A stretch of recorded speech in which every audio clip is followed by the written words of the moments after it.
What's up, everybody? Welcome to another Breathe Pulse. My name is Dakota Collins. I'm one of the co-founders of Breathe, and I continue to dedicate my life to this organization. As a reminder to some and news to others who are tuning in for the very first time tonight, Breathe serves as a connection point for individuals seeking mindful experiences. Our mission is to help people discover their purpose so that we can awaken our world. Every week, we visit here live with teachers, artists, storytellers, and even scientists. If you haven't done so already, visit our website, discoverbreathe.com, subscribe to our newsletter, and sit back and enjoy awesome content week after week. But tonight, buckle in. This is a very special Breathe Pulse. Check out this title, Developing Your Elevator Speech, Unlocking the Secrets to Ninja Communication and Top Tips for Professional Success. I'm honored to be accompanied by the one, the only, Rusty Collins, aka Colorado Rusty. Rusty is a professional development trainer, coach, and consultant with over 30 years of experience with nonprofits, foundations, higher education, and entrepreneurship. We convinced Rusty to share some of his insight and experience with you all tonight. So with that, let's bring Rusty on in. Hey, Rusty, how's it going? Good. How you doing, Dakota? Good. Thanks for being here tonight. Oh, thanks for having me, and thanks for that nice introduction. I really appreciate it, and the opportunity to be on tonight. Great. So for all of you that are tuning in live, and for you, Rusty, here's how tonight's going to work. We're going to give you the stage for about 45 minutes or so. During this time, do your thing. At the end, we're going to open it up live for a Q&A session. So as all of you are watching, post your comments, questions, whether or not you're watching from YouTube or Facebook tonight, we have the ability to highlight your questions live here on the stream. Make sense? Sounds great. So with that, I'm going to give you the floor. I'm going to disappear. I'm going to sit back and enjoy. Good luck. Thank you. Well, hi, everybody. Thanks a lot, Dakota. I really appreciate it. He's worked so hard to get this set up, and a lot happens behind the scenes on these things that you don't even think about. So I want to thank Dakota and Mike and Davis and everybody from the Breathe group and Allison and Judy and those that are helping me behind the scenes. So thanks a lot, everybody. And thank you to all of you who have joined tonight. Many of you are my friends and colleagues. Most of you I know, some of you I do not know. And I'm really pleased to have you all here tonight. Welcome to the family. My name's Rusty Collins. I've been doing this type of thing for 30 years. What you're going to hear tonight is really a hodgepodge of 3 different types of communication techniques that I've learned over the years that I found to be extremely effective. I've learned these things, as Dakota mentioned, through 10 years in the nonprofit field. Then I spent some time on the other side with foundations and then higher education, and then actually got into real estate and entrepreneurialism for a while. So now I'm working in this professional development arena, and I'm happy to start sharing some of what I've learned. Tonight, I'm going to go through 45 minutes, and it will include 3 different topics, as Dakota mentioned. This first piece, I'll spend about 10 minutes and work with you on how to develop your elevator speech and tell you why that's important. The next piece is the secrets to unlocking ninja communication. It is a fantastic communication technique that I had the privilege to learn from some great people many years ago. I've been using it ever since. And the third piece are top tips for professional success. These are things that I've learned from the School of Hard Knocks, learning from others, watching others, but mostly just kind of experiencing life, and put it into a list for you. So I want to go through that. We're going to try to get through everything in 45 minutes. And as Dakota said, buckle up, because we're going to jump right into things. So as we get going, I wanted to start off with the idea of the elevator speech. Who would want to do an elevator speech? Well, when you think of who needs an elevator speech, I'd like to think of who are the types of participants on our call tonight. So if you were to look at our list of participants, we've got realtors, we've got people from the title industry, business owners, somebody that does resume makeovers, we've got people that work in higher education, and we've got people that are starting companies, working with nonprofits, or volunteers out in the community. We even have an intern that works with a mayor's office. We've got a lot of great people in a very diverse group. All of the people that are involved tonight, including myself, We all need an elevator speech at one time in our life or another. And probably you're going to need many, many different times. So, in general, the idea of the elevator speech, the concept of it comes, I guess the old way to think about it is if you had the opportunity to ride an elevator for 30 or 40 seconds with somebody of influence, what would you say to them and or her, and how could you get that person of influence to support whatever it is you're doing? Well, the chances of actually riding in an elevator with somebody these days and having access, they're far and few between. But the importance of the elevator speech is highly significant right now. And I think it has a lot to do with people's attention span. If you don't really capture somebody's attention span in, say, 10 or 20 seconds, it's going to be tough to keep them. And if something rambles on past 45 seconds and somebody can't clarify what it is they want to say, a lot of times people will lose their audience. So one of the things I want to mention about as you think about developing your elevator speech, and I give you a couple tips. One of the best things to do is practice.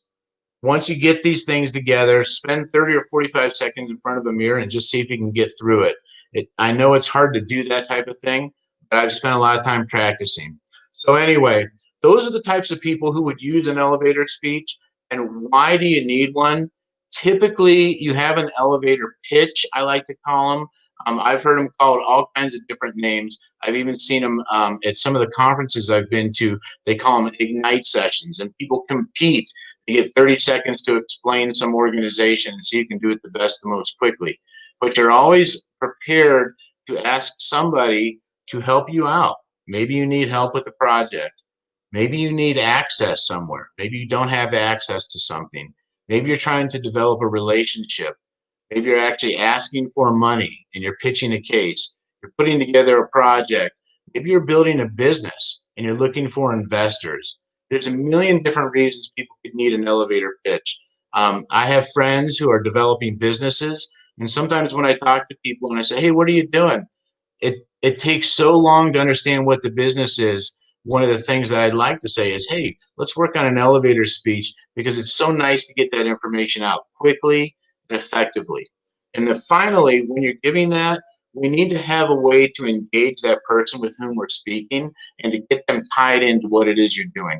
So I'm going to jump in. I'm going to share a couple slides for folks. I'm hoping I don't get slide heavy on you here, but we're going to do this and we're going to get going. And going to teach you some tips on your elevator speech. So here we go.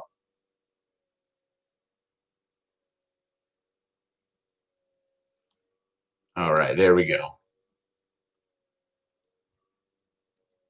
right. Sorry, I got to get back to the beginning. A little sneak peek of everything. Okay, developing your elevator speech, everybody. I'm going to go into just some of the basics here. There are three elements that everybody is going to need, and just try to keep it really simple. There are a million things you can find on the internet and on YouTube of doing your elevator speech, and they're all probably good. This just happens to be what has worked for me over the years as I've worked on capital campaigns and other fundraising techniques. But you want to very quickly and concise be able to explain what you do, why it's important, and number three, why that person that you're talking to should get involved. So I'm going to break down those three elements right now. What you do or what you want to do. Maybe you're pitching a project or maybe you're describing something you're involved in. The bottom line is you got to keep it concise and basic. I always had trouble describing what I did when I worked for a nonprofit or higher ed. We did so many different things well. It was really hard to boil it down. But once you boil something down, it makes all the difference in the world. It has to be descriptive enough to tell them what you're doing without going into a lot of detail. You've got 5 things that you do, and under each of those 5 things are a couple bullets. You're not going to get to the bullets under the 5 things, and you're probably not even going to get to all 5 of those things. The last piece that I just want to mention is when you have the opportunity to speak to somebody 30 or 45 seconds, people are engaged with passion. So show passion for what it is that you're doing. And a lot of times the words are less important than your body language and your passion. So anyway, that's just one piece of what you do. And I'm going to give you an example when we get through all this. Why is it important? Well, you're asking somebody or you're wanting to mention to somebody that what you are doing or what you're proposing to do is actually solving a problem. Maybe it's helping something. Maybe it's having a social impact. I like things that are new and innovative. I also like the terminology, this project or this idea, this concept will really move the needle in healthcare, in food security, something like that. I like to keep things unique. So make sure you know why it's important what you're doing and try to clarify that. And then the third piece is ask how they can get involved. People want to know, okay, you've excited me, you've gained my interest. I might have some curiosity. How can I get involved? You want to have an answer for that up front. And so you might be looking for their help in different ways. You might need some money. You might need lending of human or other types of capital or resources. You might need access, like I mentioned earlier, into certain places. So you always want to have an idea on how they can get involved and have an answer for that. So I'm going to give you an example of an elevator speech. This is a program that I'm working with. I have many different projects that I work with. This happens to be a project that I'm working with out at the airport, and we're setting up a minority mentoring program. Now, this thing, I've got a PowerPoint presentation with 30 slides. It could take forever, but I've tried to boil it down into an elevator speech so that I can demonstrate what I'm talking about to you all. So I'm going to try to say what it is that we do, why it's important, and how this person can get involved. So you are my stakeholders right now, and you're listening to me and got an opportunity. And this is, I might say something like this. I'm just going to fire this off the cuff and see if I can do it. Hi, my name is Rusty Collins. If I could have a moment of your time, I'd really appreciate it. I'd really appreciate it. I'm very passionate about this company that I'm working for and this idea.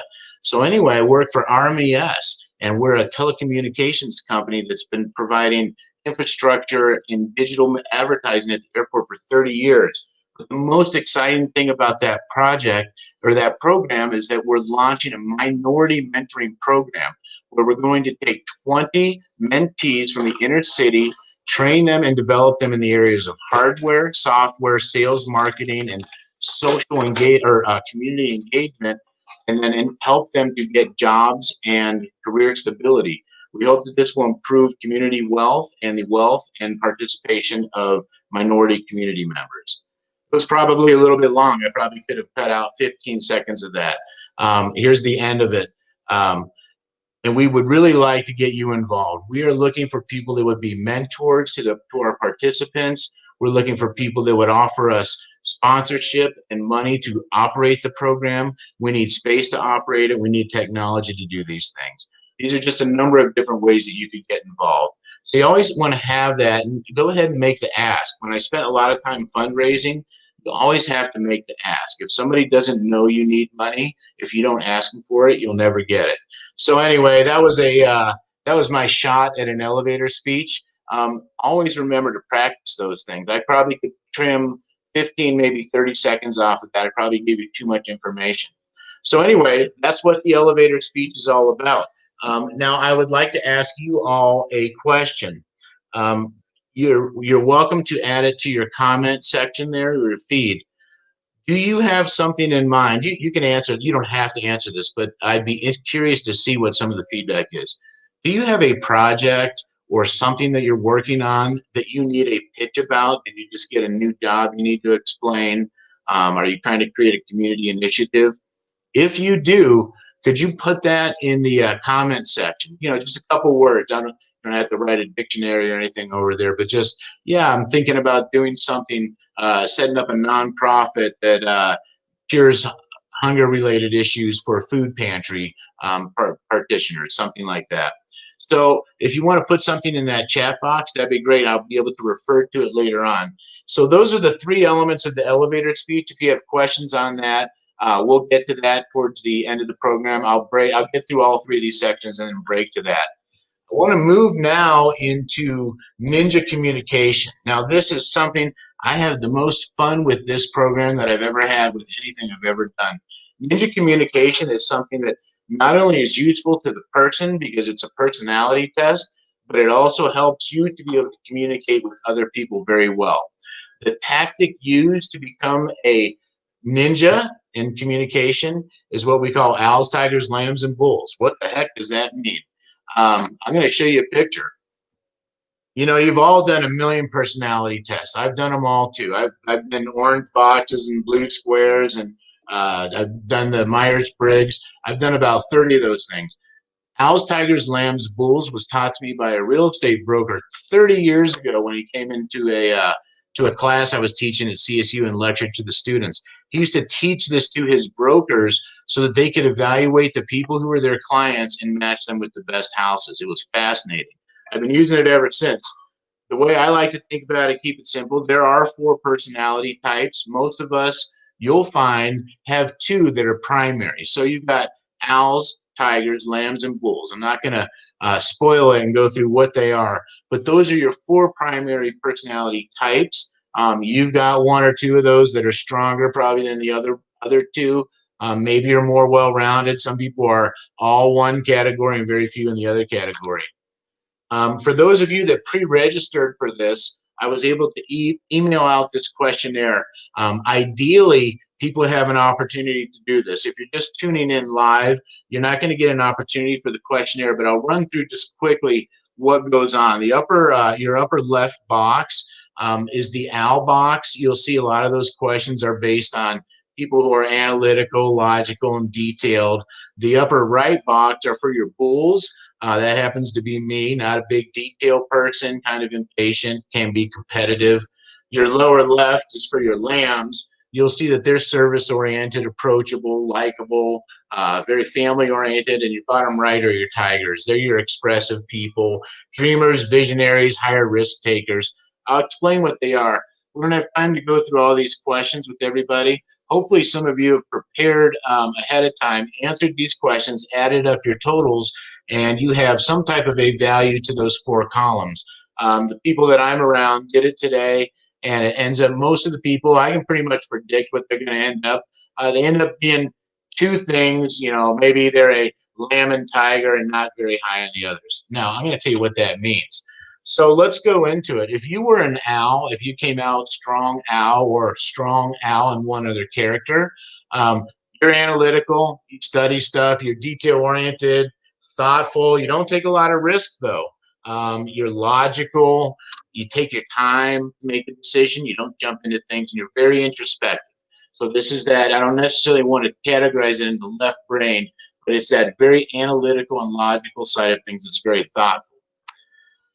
Tigers, on the other side of the continuum, they're very expressive, fun-loving. The expression comes through in many different ways. A lot of times, most of the tigers I know either have a car that has expression to it.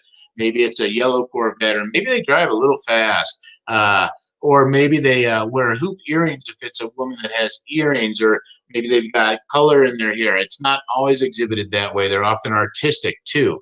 But they're definitely where their feelings on the outside. All the tigers I know are very emotional. Sometimes they can be impulsive. They can pull the trigger on decisions very quickly. They get excited.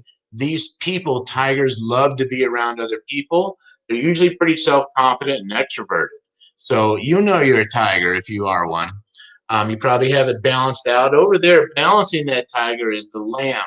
That lamb doesn't really care for conflict very much. In fact, will avoid it, slow to make decisions. They're easily agreeable. They really like to please people. They have a hard time making decisions. Sometimes they're soft-spoken, but they're pretty even-tempered. They can show up as an introvert or an extrovert. Sometimes it's harder to read in lamb's feelings. Where a tiger, they wear their feelings on their sleeve. The lamb has deep feelings, but they don't show it quite as much. I'll explain a couple things about them here in a second. And then bulls, finally, I fall into the bull and the lamb category. So bull, this looks like me. I like to get to the bottom line. I just want the bottom line. I don't like to say I seek control, but I do like to run things. Those that know me probably know that pretty well. Blunt, I'm kind of direct. No frills, just the facts. Hard to convince, no fluff. And I really like to make decisions. That's very characteristic of a bull. So you've got all those things. Now I'm going to show you, this is what I call the golden ticket to the chocolate factory. Because if you go back here and you know which one of these you are, already you're thinking about it. I'm just going to give you a quick example. If you're driving a Subaru and you know what the utility bills are of the house you're getting ready to purchase because you've done the research, chances are you're an owl.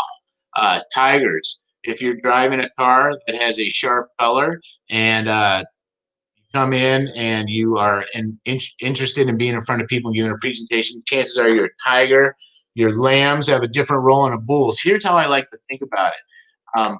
Before I go to that slide, if I were hosting a fundraiser and I had those four personalities, I would put the owl at the front desk taking the tickets and crunching the money and, making sure we've got inventory probably on the silent auction. I would have the lamb as our greeter, welcoming people, maybe looking over the food, making sure everything's filled up, everything's available for people. I would have the tiger working the room, gaining energy from the people, establishing leads. And then the bull is probably like the deal closer. Maybe gets on the microphone, does a quick shout out, closing the deals that the tiger is setting up. That's how I like to think about it. Look at this chart here. I call this the golden ticket to the chocolate factory. It's great that you know what you are. The most important thing about this is being able to recognize what other people are. And then the ninja side of this means that you change how you communicate to people based on what they are. So here, for example, here's how the chart breaks down. The people on the top side, the owls and the bulls, myself, a bull, generally hide emotion. The lambs and the tigers down below, very emotional.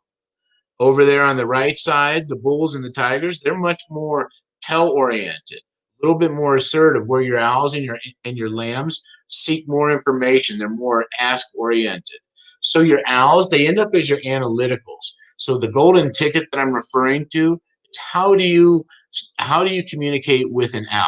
Well, once I recognize somebody is an owl, I know to provide them information, especially if this person were my boss or somebody I needed to pass information or get a decision made through. An owl will not make a decision without having information. So you always want to provide that owl with information, even if you're a spouse. If you're having trouble, hey, I just want to go out for the weekend. Well, where are you going? I don't know. Where are you going? If you were to say something like, I'd like to go to these 3 places at 3 different times, maybe your spouse is an owl and actually is craving that information. So this is a way to cater how you communicate to people based on how they like to receive information. So the lambs, on the other hand, they're very likable. They're called amiables. Lambs, they love assurance. I always have lambs working around with me. I'm very service oriented myself. I'm family oriented. I get that. And lambs like assured. I hate to say it, but I like a pat on the back every now and then. If I have lambs working around me, I make sure and assure them.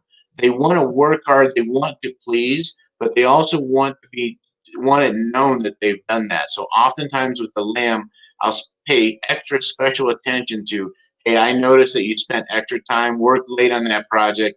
I really appreciate it. You did a good job or whatever. So lambs need that assurance. So when I'm with a lamb, I'll cater that communication to provide lambs assurance. Okay, I'm going to scoot over there to tigers. Now, tigers, I mentioned, they're social people. They like it out in front. They get energy from people. They work really well for recognition and incentives. Tigers do very well in real estate. They like to be out there. They like to work for commission, and they do very well in commission-based industries. Commission makes owls nervous. It makes tigers excited. They also like recognition. A couple of the tigers that I've known that are just true tigers, they've got those recognition certificates all over their walls in their office to the point where it's almost covering the ceiling. So they really value that recognition. And so that's what I'll do with tigers. I might introduce them and upon introducing them, really recognize some of their past accomplishments, and that makes them feel really good on that. Whereas me being a bull, I'm going to move on to the 4th category. That type of recognition is less important for me. I'm more of a driver type person. What I like to do is make decisions. So the way to get to a bull's heart is to provide them options to make a decision.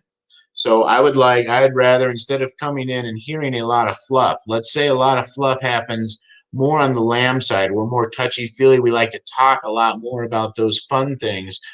The bull, it would be better to come in and say, hey, here are 3 options that we are looking at, option A, B, or C, and here's the quick pros and cons. And then I can make a decision. That's what really appeals to a bull. So I had a boss who was both an owl and a bull. So sometimes she would make decisions as a bull, but never without being informed from the owl. So I would give her choices, but before I can give her those choices, I'd have to give her enough information that it would satisfy the owl. So I'd probably provide 5 or 10 bullets. Here's all the information that you need, and then here's the 2 or 3 options. And that was a pretty successful tactic. So I learned how to work with my boss effectively because that was her characteristic. Now, if I had a lamb who was my boss, you can always tell a lamb because when you walk up to their desk, you're probably going to see pictures around of their family or things going on that are important to them that are family like oriented. Maybe it's a group that they belong to. Maybe it's a community like the Breathe community or something. A lamb is somebody that if you ask to see a picture on their phone, you're going to see 50 pictures. A bull, you're going to be lucky. You know, a bull might be looking for a picture of their kid every now and then. A lamb, you say, can I see a picture of a kid? Which picture? It's just going to be flowing out of there. One of the tactics that I use with lambs a lot of times is if they're working as a gatekeeper, I will try to remember a family member. Say there's a picture of Billy playing baseball behind this person. When I go back there, I'll say, hey, did Billy make that baseball team? I remember you mentioned that to me. Saying something like that to a lamb is very important. Saying it to an owl, not as important. Providing that owl information, much more important. So there's your ticket to your golden ticket to the chocolate factory. Not only knowing what you know about yourself, but knowing how to switch that without the other people around you knowing. Communicate with those around you the way that they want to be communicated with, and you'll find that communication is much more effective. This works not just in the office, it works in the home, it works for your family, it works with spouse and kids. I have done this with people from all around. I love to do it with my family every year or so. We'll kind of update and see if anybody's changed much. Um, I've also seen it become a part of a culture in a former office that I ran. We would do this with everybody that came through on their first day. We'd figure out if they were an owl, a tiger, a lamb, or a bull, and we would be able to talk to them, about what that meant and who we were and what roles we played. It would help us putting together teams. You don't want to put all bulls on one team. You want to match that out nicely. And sometimes we'd all get together and say, hey, look, because I'm a bull, you guys know I don't have a lot of patience. Or the person that was an owl would say, because I'm an owl, I'm going to need more information, guys. You know that. And what it actually does is provides you an opportunity to come from a place of more empathy. And I think that's what's really important because if you're able to empathize where that other person is coming from, and that, yes, the owl wants to receive information, then you can provide that to them and not even feel frustrated by it. So anyway, that's what ninja communication means. Um, Practice it, try it out. Take that questionnaire. I'll email it to everybody if you need it afterwards. If you weren't able to get it ahead of time, take that, add them up, put them in there, and we'll talk about it more as you would like after this is over. Because you went through that, I offer those who do this and add up all their columns a ninja certificate. So if you want to put what your animals were, especially if you were like, say, a bull and a lamb, put those in the little text box or send me an email about it, and I'll send you a certificate when this thing is all over. And you are a certified ninja communicator as of now, and that's how that works. So that is my segue to the third and final portion of this. I hope this is going okay for everybody, and I hope we're keeping your attention and not boring you too much. I'm going to dive into the top tips for professional success. And like I said, I've read all the books out there, habits, effective habits for highly successful people on down the line. Every book, every self-help book that's come out, some of these reflect some of that stuff I've learned, but this is also the school of hard knocks. And it's by making mistakes, it's by observing others, seeing others make mistakes, and hopefully not making too many for myself. I actually had a list of over 25 of these that I've been using for years and helping to establish actually office culture around these things. I minimized it to 10 tonight, so I'm just going to run through 10 tips for you for professional success. These are things that I found work for me. Hopefully, at least one or more is going to work for you as well. When you are given credit in public for a project that you have worked on, my preference is to defer that credit to members of your team and others. Um, I always think back, it kind of dates me, but the Colorado Avalanche won the World Cup years ago, and two players on there, Joe Sakic and Peter Forsberg, they were fantastic. Even if you don't know them as athletes, they would do amazing things every night, but they'd interview them as they were going to the playoffs and the Stanley Cup. Hey, what was the what was the secret tonight? You did so good. You scored 3 goals. Well, actually, I want to give credit to our goalie. Patrick did a great job, and our defense played great. They would really never take that credit for themselves. And when you defer that credit to your team and others, it actually builds their loyalty and support. If you take that credit for yourself all the time, people might perceive that as actual arrogance. So that's just one thing that I've learned has worked for me over time.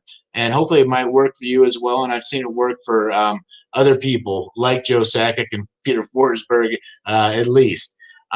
Second, in terms of leadership, I've always found, I mean, there are many different ways to lead. There are many different books and testimonials that tell you how to lead. And, um, one way is to lead forcefully. My preferred method that has actually worked very well for me over time is to lead through service. To try to do that with humility and gratitude.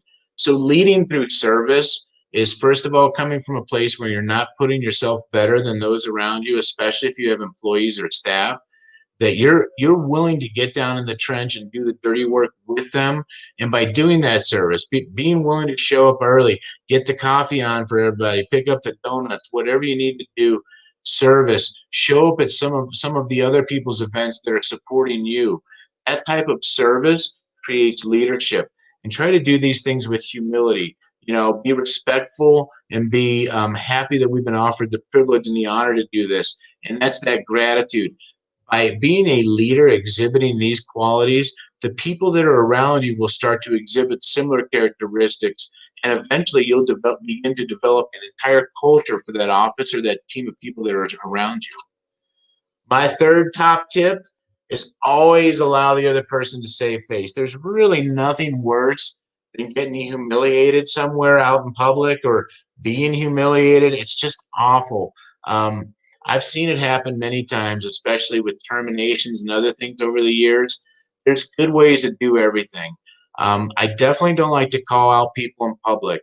If I were in a meeting and say it was somebody that I was close with, and I had a significant disagreement with something the person said at the meeting, if it wasn't worth interrupting the meeting, um, I wouldn't say anything that would humiliate or embarrass that person at the meeting. If it was a point of note or clarification, that's different. But I would rather take that person aside after the meeting and just say, hey, something you said during the meeting didn't strike me. It didn't sit real well with me. I wanted to clarify that with you. Allow them that chance to save face. I've had to terminate employees in the past, and I never wanted to do it in a way that would humiliate them or embarrass them on the way out the door. Certainly wouldn't want it to happen during the middle of the day and have other people involved. There are ways that things can be done discreetly that the other person can save face. And that's very important because you'll run into these bridges down the road. The fourth tip that I would offer is be willing to say you're sorry. Sometimes you got to say you're sorry. Every one of us makes mistakes. I make mistakes every single day. I say I'm sorry at least once every day. There's always something I'm screwing up. Don't be afraid to say you're sorry. I've worked with folks that have not been able to say they're sorry and have never taken ownership for that. And I don't know, it might just be my perspective, but over time that got old. I wasn't looking for anybody to own or apologize for anything, but just that idea of if you say you're sorry, you're willing to break down that barrier, and it actually draws that other person that you're dealing with in closer to you versus creating a division where you won't say you're sorry because that's motivated by arrogance and ego. So I just think it's something that I found has been super important to me over the years. Another thing. Now, I know I've been talking straight for 40 minutes. It's probably driving you crazy by now. But I love the concept of listen 80% and talk 20%. If you're talking 80%, you're really not learning. It's the people who are listening to 20 or listening 80% and talking 20% of the time. They're the ones who are learning. You can really only learn in this life if you are listening. If you are speaking, we are merely regurgitating information that we've already learned. So the only way that we're really learning is by listening. I like to provide that 80-20 space with the people that I'm with. And you'll find that if you allow that other person that space to breathe like that, it works out pretty well. And if you're the person that speaks less, your words will carry more weight when you fill your 20% than the person who fills 80% the entire time. I've just found that to be something important. And while you listen, do it actively. Don't look at your phone, make eye contact, get up close to the person, nod. Let them know that you are really listening to hear them, not just listening to pass the time. The next one that I've learned, know that what you do is more important than what you say. We've all been surrounded in time at times in our life when people have said, "Hey, I'm going to do this, I'm going to do that, I'm going to show up here, show up there." Things don't always happen. Maybe it's because I've been 30 years in the business. I've gotten a little bit more cynical, and I've been more likely to kind of let's see how things go before we jump to any conclusions. And I've found that what I do is way important than what I say I'm going to do. I would rather not say anything and do than not not do what I want to do. But anyway, I think what you do is more important than what you say. This is an important one, number 7. If you do not manage your own time, others will manage it for you. They will come in and they will steal your time. I don't care if they're your kids, your employees, your teammates, your boss. If you don't appear busy and if you aren't directed on what you are doing, other people will manage your time. And that means even if you have to schedule time for yourself to not do anything, but manage that. Schedule your time out and be a manager of your own fate in that way. Number 8, this reflects number 6, and I didn't want to say it all at the same time, but I almost did. But under promise and over deliver. I would much rather have that happen in a situation occurring to me. And I actually, if I'm going to do a project for somebody, I might anticipate that I might be able to deliver more, but I'll always under promise a little bit because I want that person or that group to feel like they got a really good value and they feel like if you've really over delivered. If you start out by promising too much and you under deliver, it chips away at credibility over time.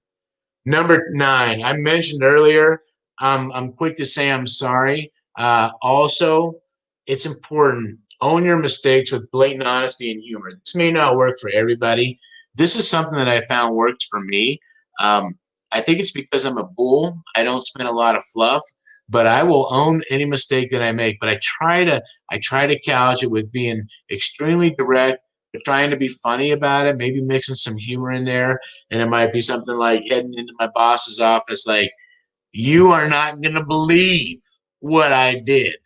I actually deleted the whole database. I know I did it." So, I'm making light of it, but I'm also taking responsibility for it. It may not work for everybody, but the important thing is to recognize when you've made a mistake and own it. And finally, never underestimate the value of gatekeepers. Recognize and treat them well because they're the ones that can open doors for you. They're the ones that you're going to want to learn if they're an owl, a tiger, a lamb, or bull, so that you can figure out how to communicate to them. They're the ones that are going to get you back to the back office, to the boss or the person of influence that will help make decisions. So anyway, so these are the top tips for professional success. Like I said, I've whittled them down from 25 to 10. I've got more of these I could talk about at some other time, but hopefully you've enjoyed these tips and they'll add a little relevance to you. I would like to ask you in your in your text column right now, if any one of these stuck out more than another, if something makes sense or is relevant to you and you just want to put a little note in the text box, this would be a wonderful time to do it, and we'll kind of collect all that information later. So that's going to close up those presentations. I'm going to show you something coming up in November. I'm going to do a little bit deeper dive, and this is for people that are interested in facilitation specifically. It's a facilitation course. It's going to be like this, 2 hours online. We're going to charge $15 for it, but it'll be everything about public speaking, planning an effective meeting, facilitating, managing the difficult people. there's something called a World Cafe that'll teach people how to run and how to do a good Zoom session. We've all done bad ones, how to build your facilitation kit, and some one-on-one coaching. So if you're interested in that, we'll be emailing people out information after this to your email. You can always visit my website at coloradorusty.com. I'd love to have you come on board sometime and see what we have to offer. And feel free to email me anytime at coloradorusty@gmail.com. And I'd be happy to answer any questions. If you have any follow-up on any of the stuff we did tonight, I'd be happy to enter into a dialogue with you. And with that, I am going to surrender the reins back to Dakota and stop my share here. Welcome back. That was amazing. It was a lot of information. I hope it wasn't too much. No, it was great. Yeah, thank you. I took notes, so it must have been good. Okay, well, that's good to hear. So now is the time for all of you watching out there to plug in your questions, your comments. And I think we can start from the very beginning. People have been going crazy on the comment thread, so we can show you a little bit of it now, Rusty. Yeah, let's see it. But if we want to cover the elevator speech, here's some of the things that were coming in then. Holy cow, there is a lot. Well, if you check it out right here, we got them on the screen. Michael Matterjack, how and why I should get promoted. How and why he should get promoted, yes. I think you can come up with a good one on that. I could probably sell your elevator speech on that, Michael. You're so good at what you do. Let's see. Andrew Savage right here.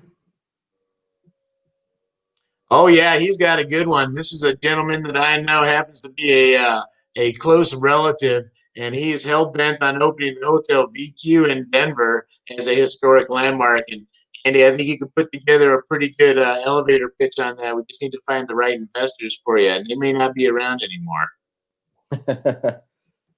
So we'll jump right into the section when you were talking about Ninja Communication, the one, the only Caleb Collins. He found his gold ticket. That's good. Leslie found your advice to be really helpful. All right. Good to see you, Leslie. Glad you could join.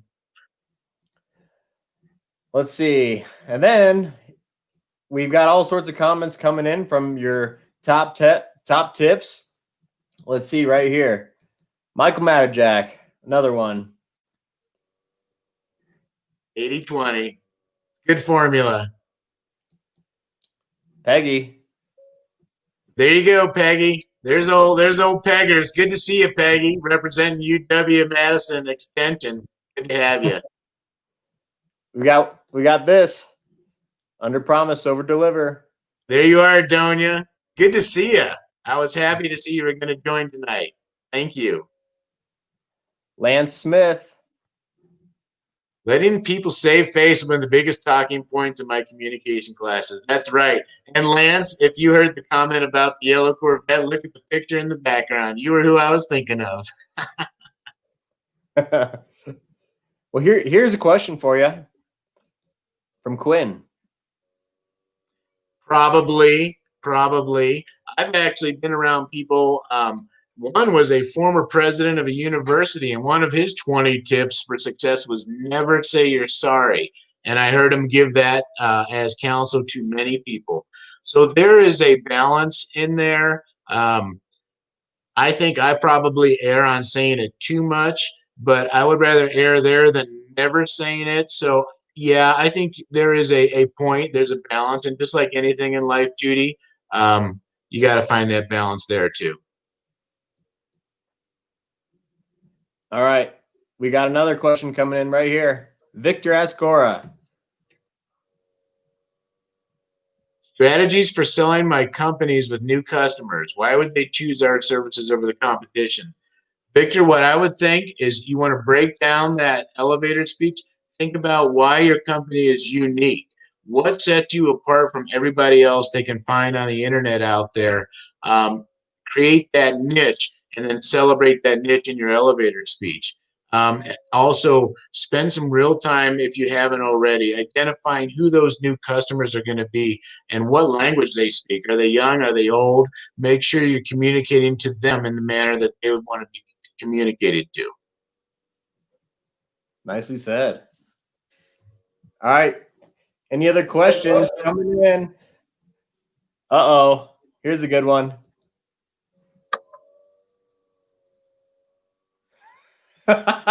Dakota?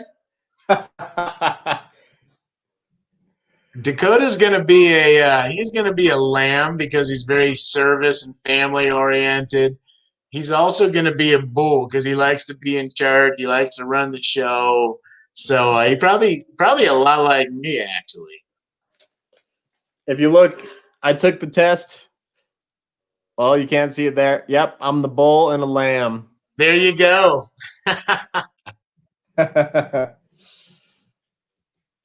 Well, with that, I think that was a pretty darn successful pulse. Thank you for that. Well, thank you for the opportunity. I had a lot of fun. I really appreciate everybody that tuned in, and thanks for the great comments and everything. That was a lot of fun. Thank you, Dakota. Absolutely. So you guys heard it.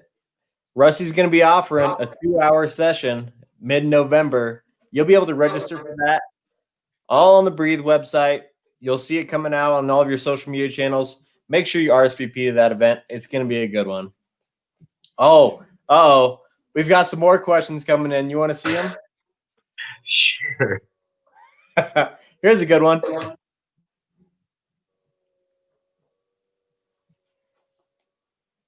She has a hard time asking for donations for my nonprofit. What is your favorite way to ask? Rachel, it depends what you're asking for and who you're asking. I need more information. We don't have time right now to go into it. What I found, I worked with a board for 10 years with this nonprofit, and the expectation of these board members was you have to be a fundraiser. Well, I get people in there were owls. They didn't want to fundraise for the life of them. So we found different roles for them rather than being in the fundraising role asking for donations. Maybe if that's uncomfortable for you, find a different way that you can support the nonprofit with other types of in-kind work or projects besides just asking for donations, and find yourself a tiger that loves that stuff. Give them some incentive, give them some Starbucks coupons or something to get out there and do that work for you. Love it. Love it. All right. With that, you got any last words? No, I just want to say thanks, everybody. Really had fun, and thank you for taking the time with me tonight. Appreciate it. Make sure you visit his website. Check it out. While you're at it, check us out. You want to see more events like this? Go to this page. And one last little thing. Make sure you follow us on all of our social channels. With that, guys, thank you for another great pulse. We'll see you next week. Good night. Thank you.